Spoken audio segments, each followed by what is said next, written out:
إن الحمد لله نحمده ونستعينه ونستغفره ونعوذ بالله من شرور أنفسنا ومن سيئات أعمالنا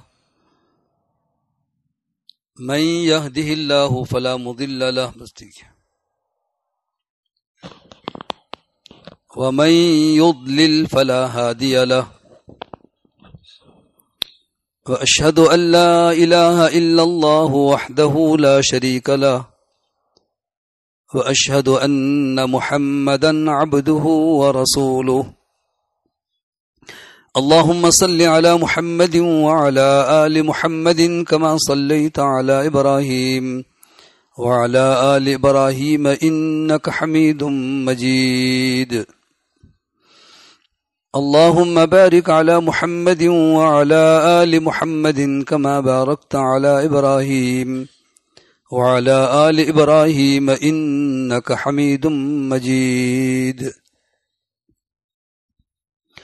يا أيها الذين آمنوا اتقوا الله حق تقاته ولا تموتن إلا وأنتم مسلمون يا أيها الناس اتقوا ربكم الذي خلقكم من نفس واحدة وخلق منها زوجها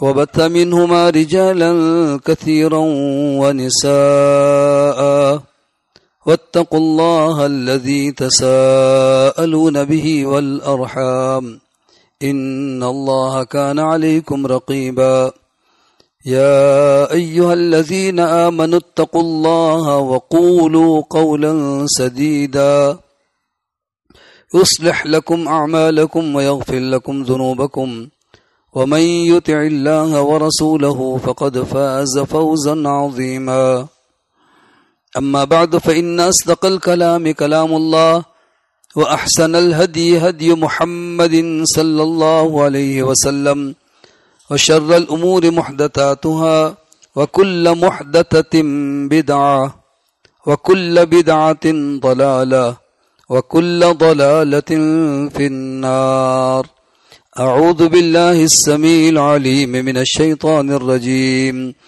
الذي خلق الموت والحياة ليبلوكم أيكم أحسن عملا وهو العزيز الغفور سبحانك لا علم لنا إلا ما علمتنا إنك أنت العليم الحكيم رب اشرح لي صدري ويسر لي أمري واحلل عقدة من لساني يفقه قولي رب زدني علما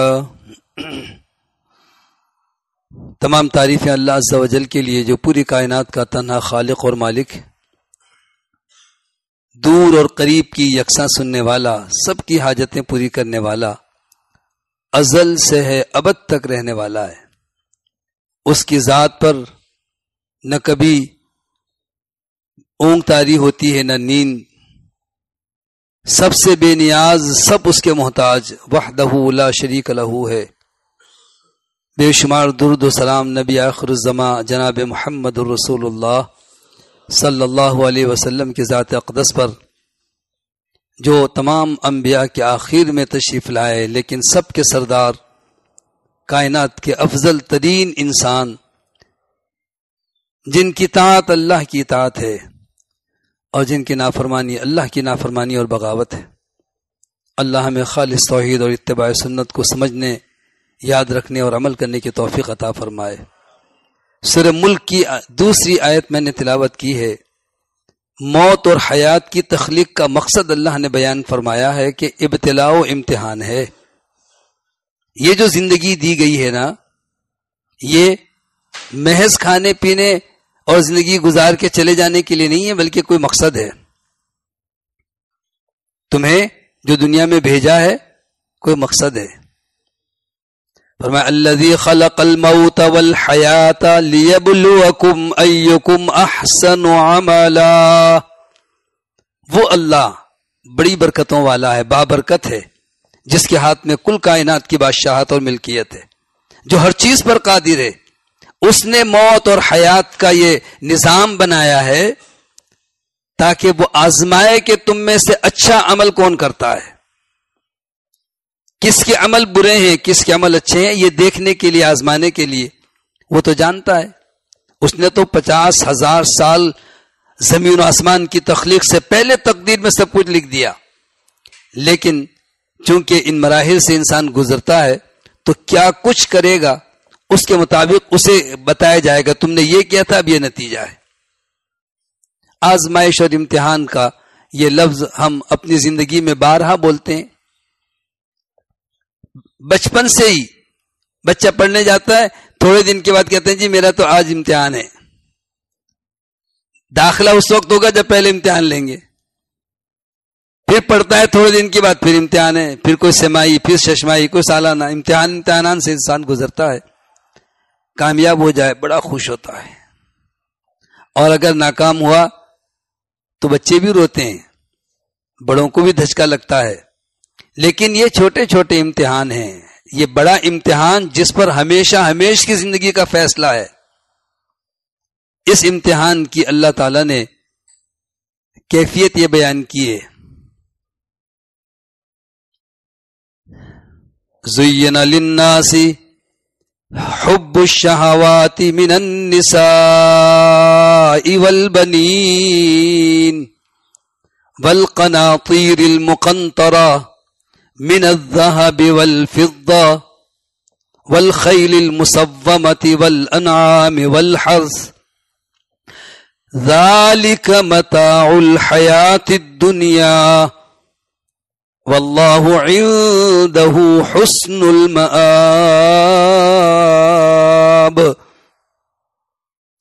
مزین کر دی گئی لوگوں کے لیے کچھ چاہتوں کی محبت۔ کن چیزوں کی چاہت ہوتی ہے انسان کو؟ کون سی چیزیں انسان بہت پسند کرتا ہے؟ امتحان کا معنی ہی یہ ہے کہ اصل مقصد سے انسان اپنی چاہتوں کی بنیاد پر ہٹ جاتا ہے۔ امتحان حال میں بیٹھا ہوا ہے اور کہیں گاڑی گزر رہی ہے، کہیں کوئی آ رہا ہے جا رہا ہے، وہ سب کو دیکھ رہا ہے، تک رہا ہے، اور ایک خاموشی سے بیٹھ کے اپنا پرچہ حل کر رہا ہے۔ اس کو کوئی پرواہ نہیں ہے، کچھ بھی ہو جائے، کوئی آ رہا جا رہا ہے، وہ کہتا ہے میرا وقت بڑا قیمتی ہے۔ تو جو چیزیں مزین کر دی گئی ہیں یہی تو امتحان ہے کہ ضرورت کے لیے ان چیزوں کا استعمال ہے، بس اگر ان میں مصروف ہو گئے، الجھ گئے، ان میں لگ گئے تو مقصد سے ہٹ جاؤ گے۔ اور وہ کیا چیزیں ہیں اور پھر اس کا نتیجہ کیا نکلتا ہے؟ اللہ اکبر۔ دیکھیں بنی اسرائیل کو جب آزمایا گیا تو ان کی معیشت جو تھی وہ ساحل پر آباد ہونے کی وجہ سے مچھلیوں پر ان کا دار و مدار تھا، اور اللہ نے کیا فرمایا؟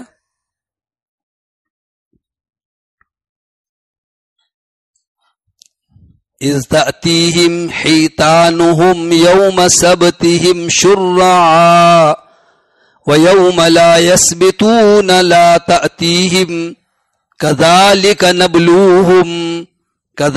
نبلوہم۔ اس طرح ہم ان کو آزماتے تھے کہ ہفتے کے دن مچھلیاں اچھل اچھل کے پانی پہ نظر آتی تھی، اور باقی دنوں میں مچھلی نظر ہی نہیں آتی تھی۔ ان کے دماغ چلنا شروع ہوئے کہ ہفتے کے دن کی مچھلی ضائع نہیں ہونی چاہیے، اتنے امیر ہو جائیں گے، اتنا مال ہو جائے گا، اتنا کچھ جمع کر لیں گے۔ بھوکے نہیں رہتے تھے، تنگ دستی نہیں تھی کہ فقر و فاقہ کی نوبت آ جائے۔ اللہ دیتا تھا محدود انداز سے، لیکن بڑی محنت، دن بھر محنت کرتے تھے، تھوڑی سی مچھلی ہاتھ آتی تھی، گزارا ہو جاتا تھا۔ کچھ لوگوں کے دل میں شیطان نے وسوسے ڈالے، گدگدی کی کہ ہفتے کے دن مچھلی پکڑنی ہے، بس بہانے کرو کچھ۔ تو اللہ نے کیا فرمایا کہ پھر ان کو خنزیر اور بندر کی شکل میں تبدیل کر دیا گیا۔ یہ بنی اسرائیل اس وقت چہیتے تھے، اللہ کے لاڈلے تھے۔ فضلنا بنی اسرائیل، بار بار اللہ نے فرمایا نے بنی اسرائیل کو بڑی عظمت اور فضیلت سے نوازا تھا۔ اور اس امت کے افضل ترین انسان صحابہ ہیں، انہیں بھی آزمایا۔ یا ایھا الذین آمنوا لیبلونکم اللہ اے ایمان والو ضرور اللہ تم کو بھی آزمائے گا. اور صحابہ کو کس چیز سے آزمایا اللہ تعالیٰ نے؟ بِشَيْءٍ مِّنَ الصَّيْدِ، ان کی بھی معیشت کے ذریعے ان کو آزمایا گیا. شکار ان کے سامنے، ہرن بھاگ رہا ہے، خرگوش ادھر سے ادھر اچھل کود کر رہے ہیں، اور نیل گائے دکھائی دے رہی ہے، اور ہنسی رکتی نہیں ان کی، ایک دوسرے پہ لوٹ پوٹ ہو رہے ہیں. ابو قتادہ بیٹھے ہوئے تھے، کسی نے کہا نہیں کہ شکار کی وجہ سے ہماری ہنسی چھوٹ گئی، کہ اگر یہ احرام کی چادر کی پابندی نہ ہوتی تو یہ شکار ہمارے ہاتھ سے جا نہیں سکتا تھا.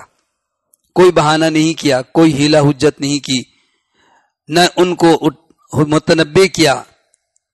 وہ قتادہ نیچے سر کیے اپنی جوتی سل رہے تھے یا کچھ کام کر رہے تھے. اچانک کی ان کی نگاہ جو پڑی، اچھا نیل گائے. فوراً سوار ہوئے سواری پر، اور پھر خیال آیا کہ کوڑا اور نیزہ نیچے رہ گیا، ذرا اٹھانا بھائی. انہوں نے کہا نہیں، اللہ نے شکار سے منع کر دیا ہے، نہ شکار کریں گے نہ شکار کرنے والے کی مدد کریں گے، تمہاری مرضی جو کرنا ہے. وہ نیچے اترے، دوبارہ سے اپنا کوڑا اٹھایا، نیزہ اٹھایا، پھر جو دوڑ لگائی اپنے گھوڑے کی اس کے پیچھے، تو نیل گائے شکار کر کے اٹھا کر لے آئے. اس کے بعد پھر اس کا گوشت بنایا. وہ کہنے لگے ہم تو کھائیں گے. تم لوگ تو احرام میں ہو. کہتے ہیں احرام میں شکار کھیلنا منع، کھانا منع تھوڑی ہے. کہنے لگے اچھا. جناب محمد الرسول اللہ صلی اللہ علیہ وسلم بھی اس سفر میں ساتھ تھے، قافلے کے اگلے حصے میں تھے. وہاں جا کر کے ابو قتادہ نے آپ کی خدمت میں پیش کیا، آپ نے بھی تناول فرمایا کہ ٹھیک ہے، رزق اللہ دیتا ہے، لیکن کس ذریعے سے دے گا؟ جہاں حرام نہ ہو بلکہ مشکوک بھی نہ ہو تو کھاؤ بس. جہاں شبہ آ جائے اسے بھی چھوڑ دو، حرام تو بہت دور کی بات ہے. نعمان ابن بشیر رضی اللہ عنہ کہتے ہیں کہ رحمت عالم صلی اللہ علیہ وسلم نے فرمایا، علماء کہتے ہیں اسلام کی بنیاد چند حدیثوں پر اگر شمار کی جائے تو ان میں سے یہ ایک حدیث ہے، اتنی جامع ہے، اس قدر عظیم حدیث ہے کہ اگر اسے سمجھ لیا تو وہ بندہ سب سے بڑا عبادت گزار بن جائے گا. کیوں کہ عبادت کا تعلق رزق حلال سے ہے. یاد رکھیں، آپ نے فرمایا اتق المحارم تکن عبد الناس، حرام سے بچ جاؤ، سب سے بڑی عبادت گزار بن جاؤ گے. بارش، آدھی پنڈلیوں تک کپڑا، پکے نمازی لیکن سود میں الجھے ہوئے ہیں، کہیں کسی اور ذریعے سے اپنی معیشت کو مشکوک بنائے بیٹھے ہیں. اللہ تعالی محفوظ اور مامون رکھے.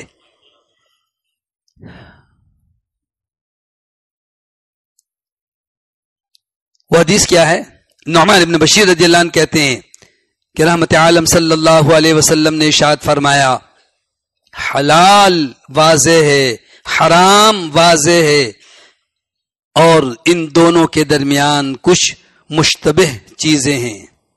الحلال بین والحرام بین وبینہما امور مشتبہات، جس کے بارے میں کوئی شک نہیں ہے. اللہ نے احل اللہ البیع وحرم الربا، کتنا صاف فرمان ہے کہ تجارت اللہ نے حلال ٹھہرائی ہے اور سود کو حرام کر دیا ہے. اسی طرح سے جہاں جہاں پر حلال کا لفظ بالکل واضح سمجھ میں آتا ہے ٹھیک ہے اپنا لو، جہاں شک آ جائے فرمایا کہ جو شخص شک میں واقع ہوا، مشتبہات کو اختیار کرنے لگا، قریب ہے کہ وہ حرام میں بھی مبتلا ہو جائے گا، دلیر ہوگا، پھر جرت کرے گا. فرمایا اس کی مثال ایسی ہی ہے جیسے ایک شخص اپنی زمین پر، اپنے باڑے میں اپنے جانوروں کو گھاس چننے کے لیے چھوڑتا ہے، اور وہ جانور اس کے زمین کے کنارے پہنچ جاتے ہیں تو بے فکر بیٹھا، کیوں؟ جی ہماری زمین ہے، آخر تک ہماری زمین کا حصہ ہے، کھانے دو. فرمایا یہ مشتبہات ہے، یہ مشتبہات ہے.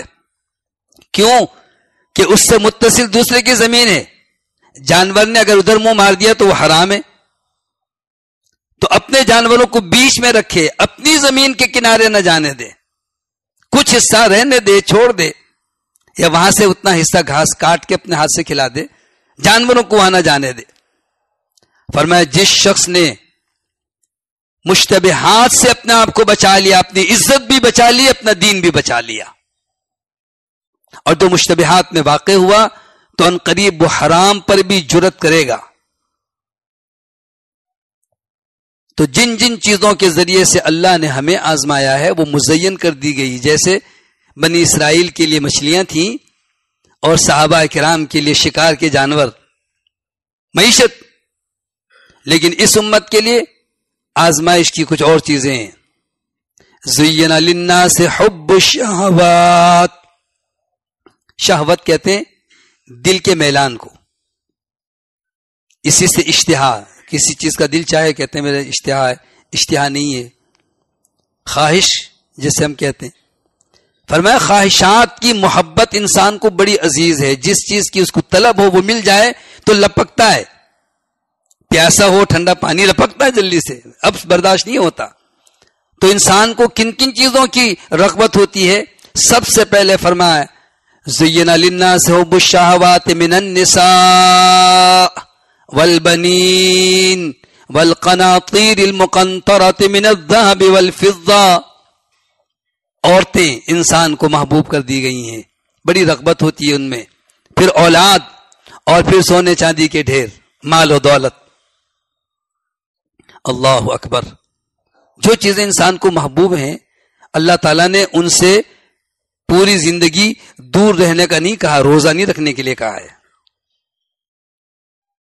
یہ اس کی شان کریمی ہے۔ حلال اور جائز طریقے سے اللہ تعالیٰ نے انسان کی خواہشات کا پورا انتظام فرمایا ہے، لیکن شیطان ہے، اسے حلال چیز اچھی نہیں لگتی، حرام کی طرف لپکنے کے لیے اکساتا ہے وہ۔ تو اب یہ دیکھیں کتنا بڑا فتنہ ہے عورت، اور کس تیزی کے ساتھ بے حیائی پھیلتی جا رہی ہے، اور اس کی وجہ کیا ہے کہ وہ عورتیں، ذرا ان کے حال پر رحم فرمائیں کہ جو عورت جس کے باپ کا بھی انتقال ہو گیا، ماں کا بھی انتقال ہو گیا، شادی شدہ ہے، بچے ہیں، شوہر کا بھی انتقال ہو گیا، معاشرے میں اس بیوہ اور بے سہارا عورت کو کوئی قبول کرنے کے لیے تیار نہیں ہے۔ اب وہ مجبوراً غلط راستے پر اترتی ہے، معاشرے کے جاننے والے اور اس کا سہارا نہ بننے والے بھی مجرم ہیں۔ بے حیائی کے روکنے کے لیے قرآن نے ایک بہترین انتظام کیا کہ عورتوں کو بالغ ہونے کے بعد تنہا نہ چھوڑو، وَأَنكِحُوا الْأَيَامَ مِنكُمْ وَالصَّالِحِينَ مِنْ عِبَادِكُمْ وَإِمَائِكُمْ، تم میں سے جو بھی بیوہ مطلقہ اور بے جوڑا بغیر شادی شدہ یہ مرد ہوں یا عورتیں، ان سب کی شادیاں کروا دو، اور خاص کر کے غلام اور لونڈیاں بھی جو نیک ہوں ان کی بھی شادیاں کرواؤ۔ یا اللہ، ہم تو ایک بیوی کا خرچہ برداشت نہیں کر سکتے، جب کثرت کے ساتھ نکاح کا حکم ہے، کہاں سے کھائیں گے، کہاں سے کھلائیں گے؟ ان یکونوا فقراء یغنہم اللہ من فضلہ، اگر وہ محتاج ہوں گے اللہ اپنے فضل سے ان کو غنی کر دے گا، رزق کا اس کا وعدہ ہے۔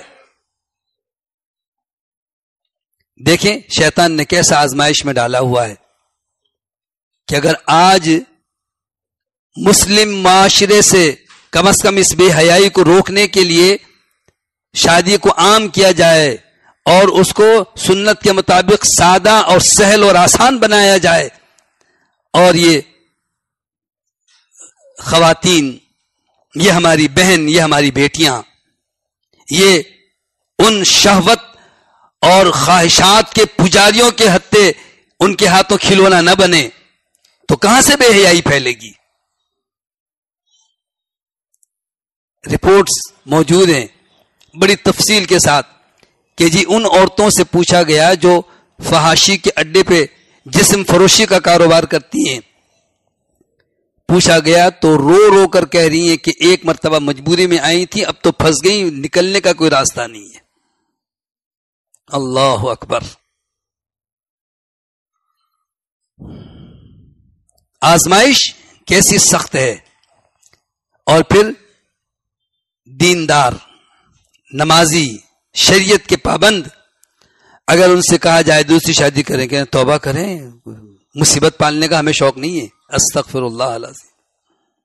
اور اگر کسی خاتون کے سامنے ذکر کر دیں کہ جی آپ کے میاں دوسرے شادی کرنا چاہتے ہیں، دیکھیں وہ کہے گی وہ آئے تو صحیح، میں ابھی فوراً گھر سے بھاگ جاتی ہوں، میں اپنے ماں کے گھر. کیوں؟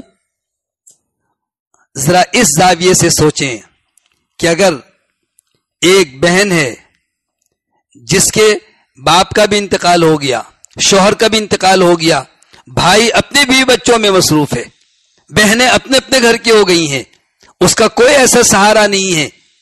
کہتے ہیں 2 وقت کی روٹی چاہیے نا، وہ ہم دے دیں گے. اس کی عزت کی حفاظت شادی میں ہے. شادی شدہ کو اللہ نے محسن اور محسنات کہا ہے، قلعہ بند. جو میری بہن اور بیٹی دوسری شادی کرنے پر اپنے شوہر سے ناراض ہوتی ہیں، ذرا چند لمحے کے لیے سوچیں کہ اگر وہ اس خاتون کی جگہ پر ہو کہ وہ بے سہارا ہے اور نہ باپ کا سایہ ہے اور نہ شوہر، اور کوئی اس کا پرسان حال نہیں ہے. اب سوچیں کہ اگر کوئی مرد شادی شدہ بیوی بچوں والا اس کو سہارا دیتا ہے، شادی کرنا چاہتا ہے، یقین کریں ہندوؤں کے ساتھ رہ کر کے ہماری ذہنیت بہت حد تک ہندوؤں کی بھرپور تائید کرتی ہے، اسلام کو قبول کرنے کے لیے تیار نہیں ہے.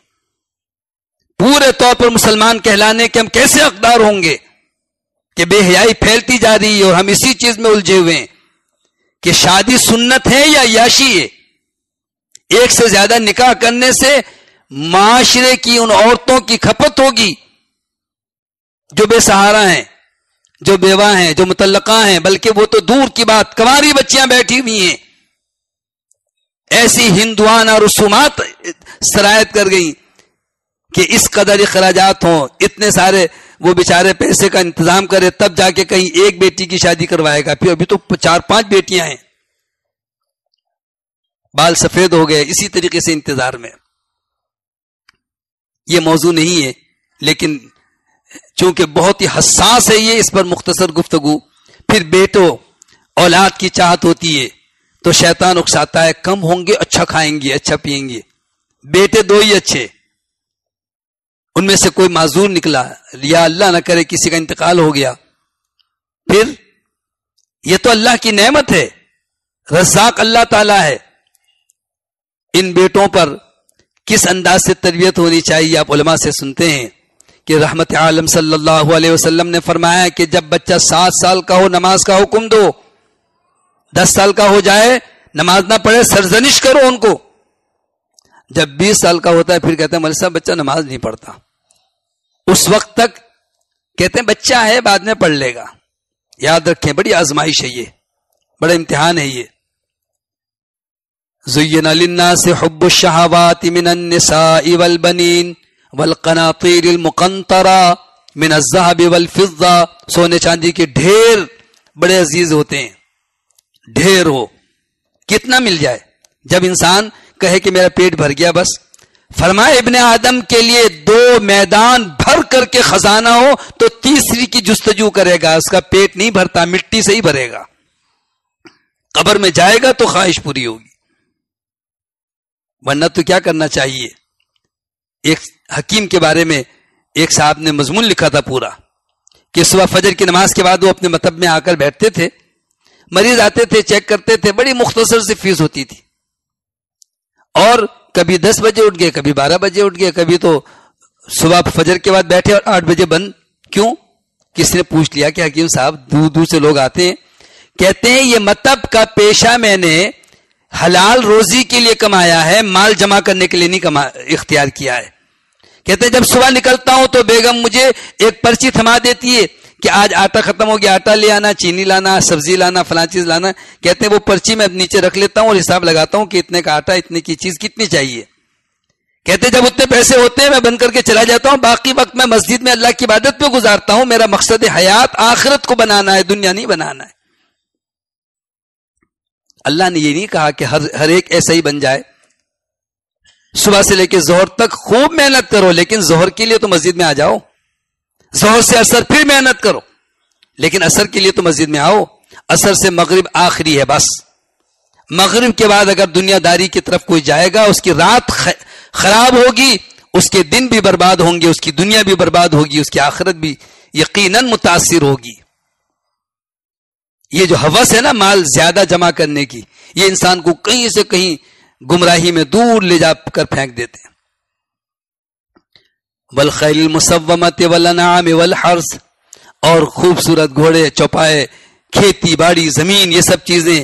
ذالک متاع الحیات الدنیا, یہ دنیاوی زندگی کے ساز و سامان ہیں. واللہ عندہ حسن المآب, اور اچھا ٹھکانہ تو اللہ کے پاس ہے. اللہ ہمیں اچھے ٹھکانے اور اچھے انجام کے لیے دنیاوی زندگی کو اللہ کے حکم کے مطابق بسر کرنے کی توفیق نصیب فرما. اقول قولی ھذا واستغفر اللہ لی ولکم ولسائر المسلمین واستغفروہ انہ الغفور الرحیم. الحمد للہ رب العالمین والعاقبۃ للمتقین ولا عدوان الا علی الظالمین والصلاة والسلام علی اشرف الانبیاء والمرسلین. اعوذ باللہ السمیع العلیم من الشیطان الرجیم. المال والبنون زینۃ الحیاۃ الدنیا والباقیات الصالحات خیر عند ربک ثوابا وخیر املا. مال اور اولاد دنیاوی زندگی کی زینت ہے. یہ اس سے دنیا تو سنورتی ہے. جس کے پاس مال ہے اس کی اڑان بڑی اونچی ہوتی ہے, اس کی رفتار بڑی تیز ہوتی ہے, اس کی چمک دمک بڑی دور سے نظر آتی ہے, اس کے انداز اور نخرے ہی کچھ اور ہو جاتے ہیں, اس کے اندر کچھ انا آ جاتی ہے, اور اسی طریقے سے اولاد بھی. لیکن یاد رکھیں کہ ہر شخص مالدار اور صاحب اولاد ایسا نہیں ہوتا. کچھ صاحب مال بھی ہوتے ہیں, قابل رشک ہوتے ہیں. محمد الرسول اللہ صلی اللہ علیہ وسلم نے فرمایا کہ دنیا میں صرف 2 افراد ایسے ہیں جنہیں دیکھ کر رشک کرنا چاہیے کہ کاش میں بھی ایسا بن جاؤں. ایک قرآن کا علم رکھنے والا جو قرآن کی تلاوت کرتا ہے, واعظ و نصیحت کرتا ہے, خود بھی عمل کرتا ہے, لوگوں کی اصلاح کرتا ہے. اللہ ایسے علماء کا سایہ ہم پر قائم رکھے. اور دوسرا وہ صاحب حیثیت دولت مند جو رات دن اللہ کے راستے میں خرچ کرتا رہتا ہے, قابل رشک ہے. اللہ اکبر.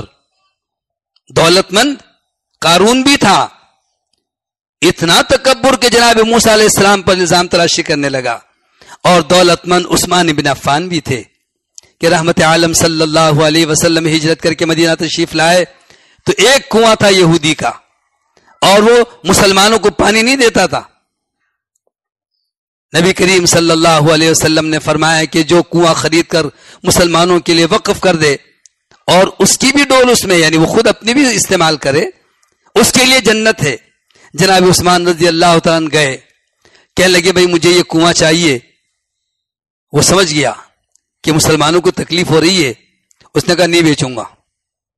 جناب عثمان نے فرمایا قیمت بولو تم, میں اپنی مرضی سے نہیں تمہاری مرضی سے خریدنا چاہتا ہوں. اس نے کہا مجھے بیچنا ہی نہیں ہے. فرمایا دگنی 4 گنا جتنی قیمت تم بول سکتے ہو. وہ اڑ گیا, مجھے خریدنا ہی نہیں ہے. جناب عثمان رضی اللہ تعالیٰ نے ایک روایت کے مطابق لوٹ آئے اور سوچ کر پھر اس سے کہنے لگے اچھا ایک کام کرو, کنواں تمہارے پاس رہے گا, مال بھی تمہارے ہاتھ آ جائے گا, دونوں کا کام ہو جائے گا. اس نے کہا وہ کیا؟ اللہ اکبر. کہنے لگے ایک کام کرو, آدھا کنواں مجھے بیچ دو, آدھا کنواں اپنی ملکیت میں رکھو. اس نے کہا ہاں یہ کر سکتا ہوں, قیمت بتاؤ. اس نے قیمت بتائی, جھٹ سے پیسے دیے. اب وہ کنواں آدھا کیسے کریں؟ طے یہ پایا کہ ایک دن حضرت عثمان کی باری ہے, ایک دن اس کی باری ہے. اعلان کر دیا کہ ایک دن پانی پیو, ایک دن اپنے گھر رہنا, پانی بھر لیا کرو. وہ تو بیچتا تھا نا, جب اس کی باری آتی کوئی خریدنے نہیں جاتا. جب ایک دن مفت پانی مل رہا ہے, ایک دن پانی کون کیوں خریدے گا؟ اس کا تو کاروبار ٹھپ ہو گیا.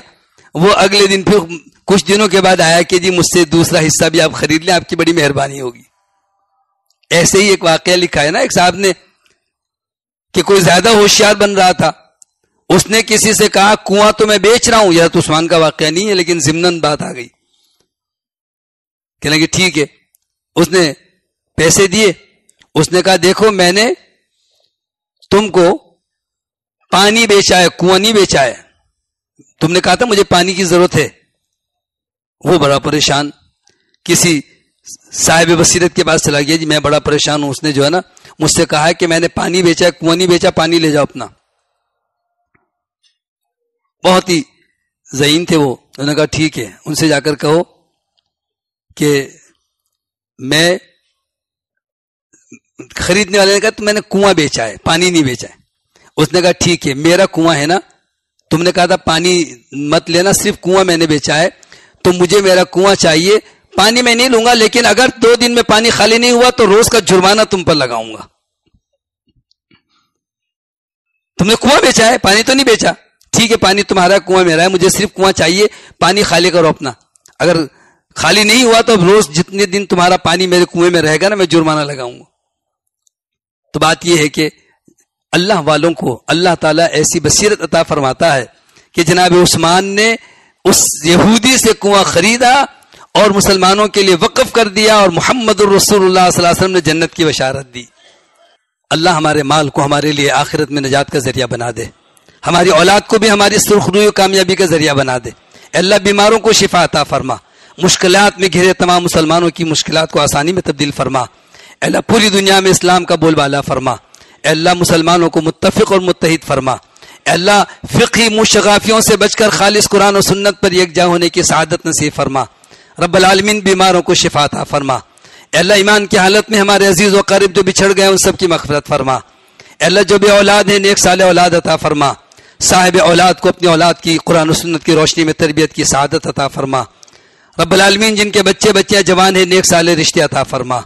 جو صاحب حیثیت ہیں اور ایک سے زیادہ خواتین کی سرپرستی کر سکتے ہیں، اے اللہ انہیں 2 3 شادی کا تو نے حکم دیا ہے۔ اس ہندوانہ رسم کو توڑ کر یہ سعادت اور پاک دامنی اور عورتوں کی عزت اور عصمت کی حفاظت کے راستے کو اپنانے کی سعادت عطا فرما۔ اے اللہ ہمارے لیے دونوں جہان کی سرخروئی کامیابی مقدر فرما دے، دونوں جہان کی رسوائی سے محفوظ فرما۔ اللہم انا نعوذ بک من جہد البلاء ودرک الشقاء وسوء القضاء وشماتة الأعداء اللهم استر عوراتنا وآمن روآتنا اللهم انصر الإسلام والمسلمين اللهم أيد الإسلام والمسلمين اللهم ذل الشرك والمشركين اللهم دمر أعداءنا وأعداء الدين اللهم انصر من نصر دين محمد صلى الله عليه وسلم واجعلنا منهم واخذل من خذل دين محمد صلى الله عليه وسلم ولا تجعلنا منهم عباد الله رحمكم الله إن الله يأمر بالعدل